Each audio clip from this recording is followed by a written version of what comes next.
That's all you want to say? What, baby? We knew that. Right. We already knew that. Wait, you guys don't want to talk about me being gay? Baby, we've been talking about that for years. We all knew that, and we all talked about it. We all knew. Yeah, we waiting on you to say something, honey. We don't rush nobody to come out. You come out when you want to. That's fine. That's fine. You all right. You all right. We know that. Mom, really? Baby, we knew back when you was a...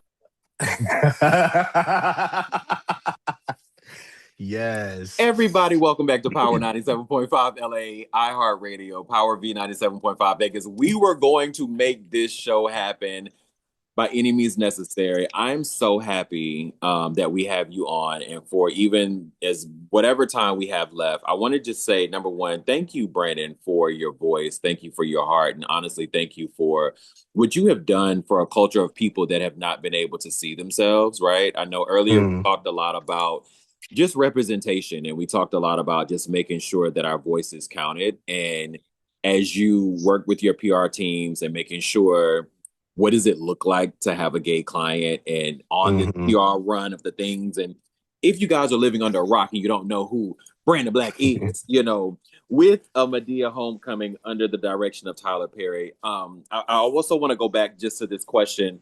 Sure. With the breakthrough, because you've done some great work, but the breakthrough arrival with this feature film being kind of the debut of the major franchise that you've been a part of, when did it start feeling like a moment and start feeling like a responsibility?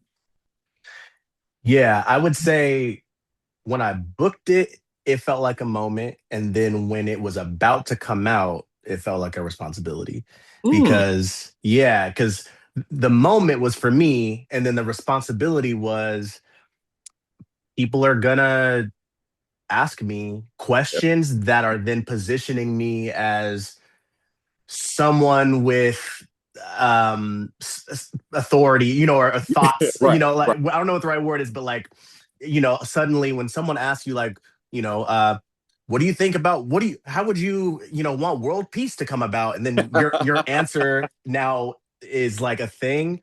Yeah. So I knew it was a moment, given that this was the first openly gay character in Medea franchise. Yeah. So I knew at that moment that it was like, now, okay, I have to... You got to step up and get comfortable with... I got to make sure I'm comfortable. And thankfully, it was at a time in my life where I was like very much ready to do that, you know? Yeah. Well, and I think about, there's a difference between getting an opportunity and owning it, and you did just that, from beginning to end. I think that it's definitely a film, and especially the roles that you've done, but it is a film that I can watch over and over again. What did you have to grow into mentally to fully step into this role? Yeah, I mean, he works so incredibly fast that it was kind of like, I knew that ahead of time. Like, if you're an actor out here and you really are doing this, like, how Tyler is like this. Yeah. So I think mentally I had to step into, like, boy, show up there and know who you are and who that person is and what y'all mean to each other and what you're saying, and the rest will blow around, because like, he changes the lines. He does, it's now this instead of that. So you have to just remember who you are, and the rest you can sort out as long as you just know who your person is and who you're talking to, Yeah, and I think a lot of actors and writers and directors and filmmakers have to really hone in on, like, what is your with them? What is in it for you, right? I think about the acting world today. I want to talk about streaming and how everything has kind of changed and shifted with access and visibility, even with success, and really what success kind of looks like. How do you see the industry today compared to when you first started pursuing acting? Great question. It is completely different from when I started. And there's been a large adjustment, grieving, whatever all of those things. Yeah, you step in to this thinking about it a certain way and visualizing it a certain way, and you need to visualize it to manifest it. And then it just all changes so radically. So I think, I was walking around saying, it's just, I was saying I wanted to be Denzel Washington because that's if you're a black leading male actor, that's what you say. Yeah, And now that's the it's pinnacle. like, Yeah. yeah, and I still feel that way, but I can't carry myself the same way as Denzel or as Beyonce. These are the people who I would be like looking at Shout like out to B. always, forever. Like Yeah. let's I mean, never let's forget never where we forget. are. Yeah, I'm just let's saying. never forget where we are. Um, but yeah, I can't be them. I have to be me, and Yeah. I have to be me in this time. I feel like Michael B. Jordan is kind of the last one ish to be able to go about this like a traditional movie star would. Oh wow. Okay. Okay. And if you are still trying to do it like him, I mean, there you can, but Yeah.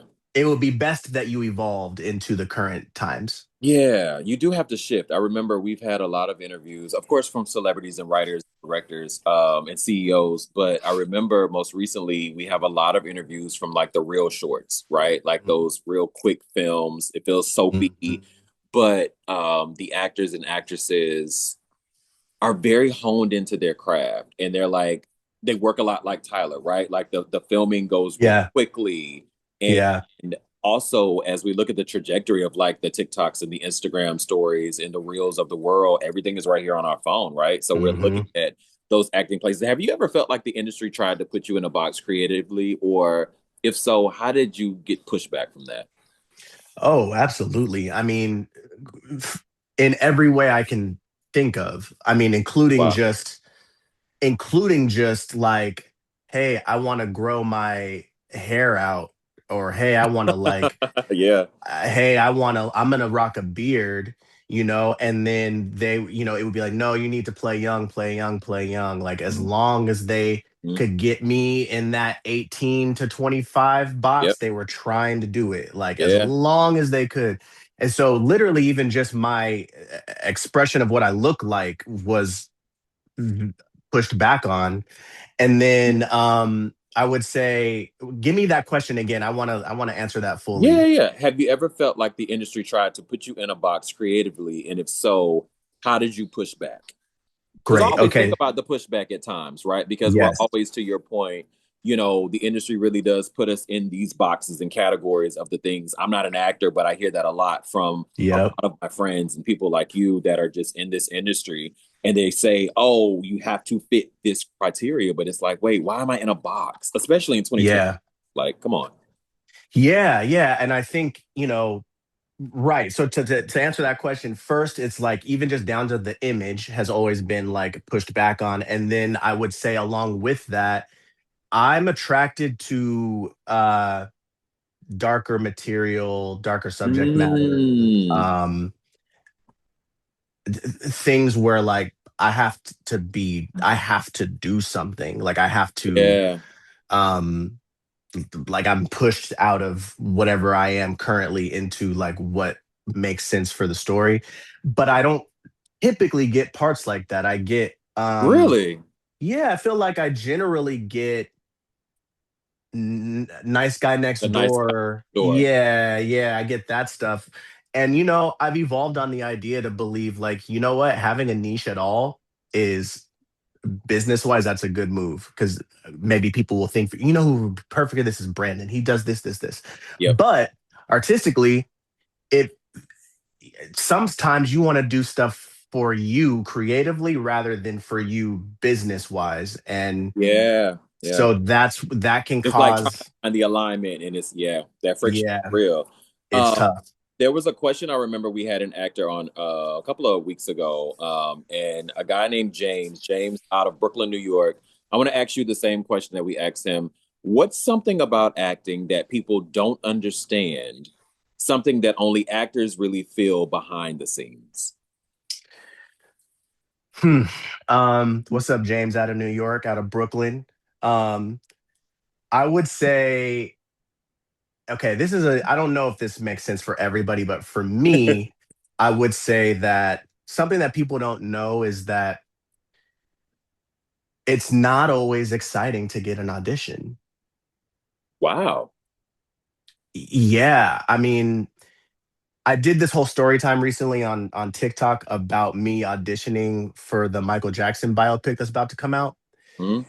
And the whole point of it was like, I was never going to get it was to play Michael Jackson. Okay. Okay. From the beginning, I thought it was ridiculous that I was even auditioning for this. And I was like, Really? absolute. Yeah, see, I guess, again, I guess that's just I me, mean, but I went to the premiere last night. And I mean, honestly, you okay. could have easily played Marlon, but I Give mean, me Marlon. Give me Marlon. Why the was guy, I I think his name was Michael? like Trey. We interviewed him, Trey something. Great guy. But Love literally, that. I see the alignment between you and Marlon. But sorry, go ahead. I see the Jacksons. I see the Jacksons. I Yeah. don't see Michael during the bad through thriller era. Yeah. Yeah. I Yeah. don't see that. So I say that to say this. Sometimes it's not exciting to get an audition. It's work to get an audition. Okay. And work isn't always exciting. I'm sure you don't Yeah. every day like, sometimes it's a job you're doing and sometimes it's like bigger than that and you're excited and Yeah. ready to pour into it. But it's not every day that you're like, yes, I this is the one. I love, I And love, I love LA. I love living in Hollywood. Here we are. right, right, Oh, I right, love it. Oh, exactly. you know, Yeah, it's just real. I was talking to another person the other day on the radio, and we were like, "Yeah, LA, you just have to hear all the things." But go ahead. Sorry. yeah. Listen, and I would say that um some because an audition can change your entire weekend or your all your plans, you're canceling going Absolutely. to a birthday or a wedding or a this or that. And when you get Yeah. like big grown and start being like, damn, like I've done that enough times and not gotten it, that it makes you like, this is really work. This is really sacrifice. It's not a party right now that I got an audition. Yeah. Yeah. Yeah. Yeah. I think a lot about representation, and especially in the spaces of where we're at when it comes to media and film and radio and television. You've stepped into a historic role as the first openly gay character in the Medea universe, right? Mhm. Representation, I love to always say it has evolved to a Mhm. certain aspect, but some would even say that it's kind of still catching up. Where do you think we really are right now within that space? Um, we're in a better place than we were when I got into the business. Hmm. Um, however, like I still don't think that you really want to see two gay black men in a movie in love with each other or having sex or any of these things. I don't think you want to see it on a large scale yet. And further than that, I think that you're not ready to know some of the people there's more gay people than you think. I was about to say the same. I want to go over something that I love where you were going to go with that. Um, it's crazy being in this industry. I love it. Mhm. But I want to go through something that maybe a lot of people don't know about you. One word that describes these things that you were a part of. The Tiffany and Aaron show. Mhm.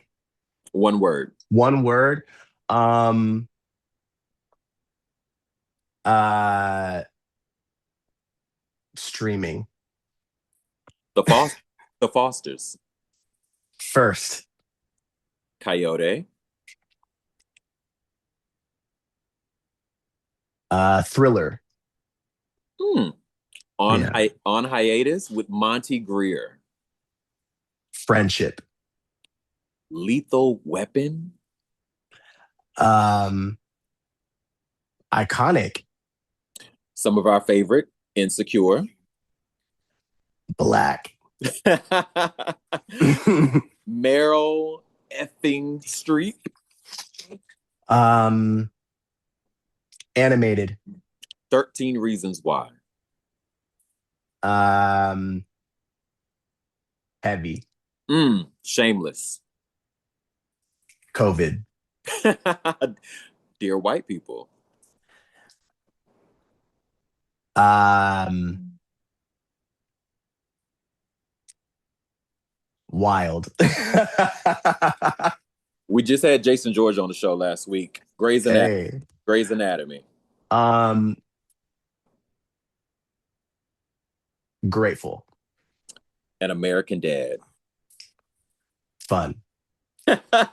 Yeah. For Black audiences and queer audiences, your role is very specific, right? It sits really at the intersections of the things. Do you ever think about people watching who may finally feel seen because of you? Yeah, when Medea came out, I started to get a lot of messages from all over the world. People in Africa being like, I came out to my parents after we watched this together. Oh, wow. Stuff like that. Yeah, and those weren't happy stories a lot of times. Yeah. But that was a new thing for me, was people like seeing themselves in me. And one thing I really love about like black people, but specifically Black gay people, it's like they're not gonna see you and recognize you and like just act like you just somebody else here. Like anytime someone recognized me, they came up and said, "Hey, I saw you. You're doing your thing. You did a really good job." It meant a lot to me to like receive that from my peers, that it's not just, "Oh, I saw it. Oh, you're that guy," but it was like, "You did a good job. You did a good job." I felt that. You really did a great job. I want to get into some Q&A because the people who heard that you were on the show, they started flooding in. So the first question comes from Tiffany, and Tiffany is out of Atlanta, Georgia. She says, did Tyler give you any advice that stuck with you beyond the film? No, I wouldn't say he gave me any advice, but he certainly showed me how to run a set and be a leader. So he just by example showed that. I mean, he's the Virgo-iest Virgo in the whole world. I used to work there in Atlanta, so I know. Yeah. He literally is. Yeah. Like he's looking this way, but something's twinkling in the corner. He saw it. He saw it.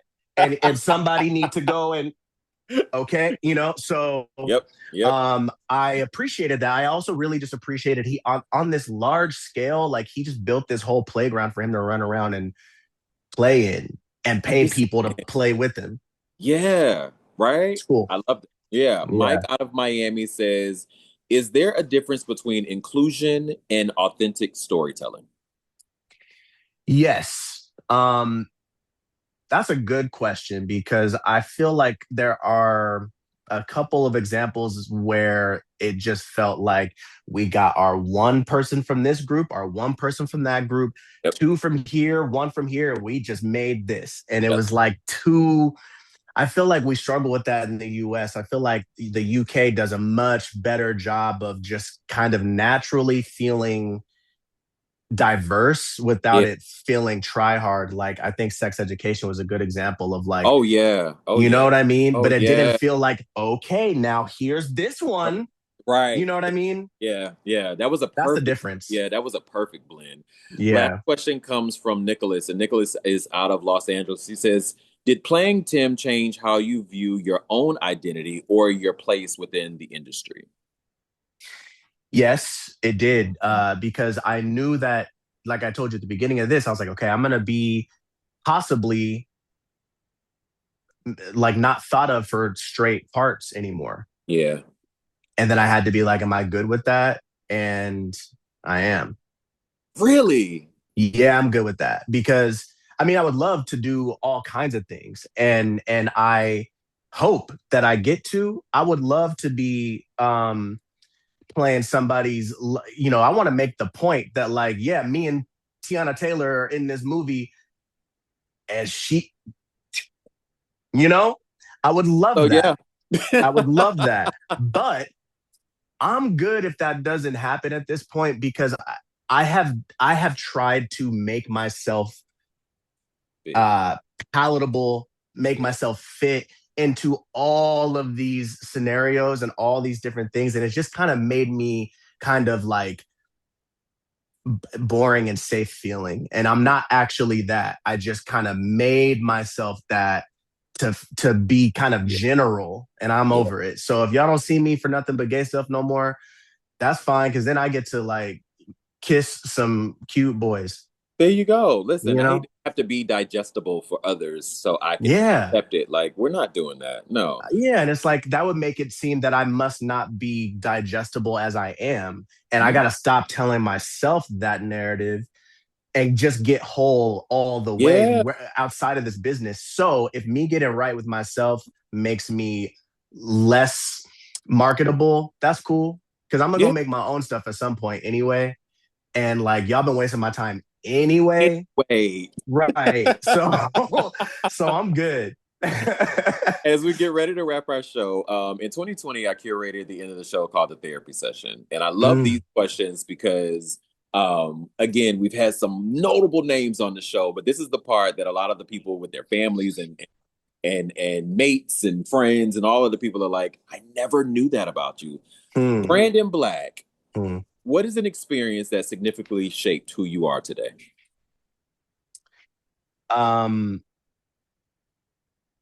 I went through a massive burnout in 2018 that definitely, I mean, I still talk about 2018 Brandon to this day. Like, wow, it was financial, creative, just I was kind of like not good. And I think about it all the time because you know there's other storms I'm weathering all the time, but that was just such a rock bottom that I got through it that I'm like, I mean, this is trash, but like that was trash. And I survived. And my friends held me down and my mom and my grandma held me down. So like I'm gonna be all right. You know? You're gonna be right. Yeah, all of the things. Who has been the most influential person in your life? My mom. Yeah. I'm an only child. I'm only child. Okay. You know, and my mom was a single mom for a lot of that. And, you know, these dudes ain't nobody anyway. So, like, you know, okay, right? That's a different story. So, my mom definitely influenced just my whole, like, view. Yeah. Yeah. What is your definition of a fulfilling life? I want to be creatively and financially fulfilled. I think that's that is my dream, is to feel good creatively and have enough money to not be stressed. I used to want to be a billionaire and all this stuff. You know, again, Beyonce is the North Star. So I'm like, what she doing, I'm doing, you know? Yeah. But I don't need that. But I do need I need to be making stuff that is attempting to articulate my viewpoint. And I need to be making enough money to like feel calm. Yeah. I promise you, B does not, this is crazy on the side note. Look, we call her B, Beyonce. B does not wake up on a random Wednesday like, ooh, I got bills at the end of the month.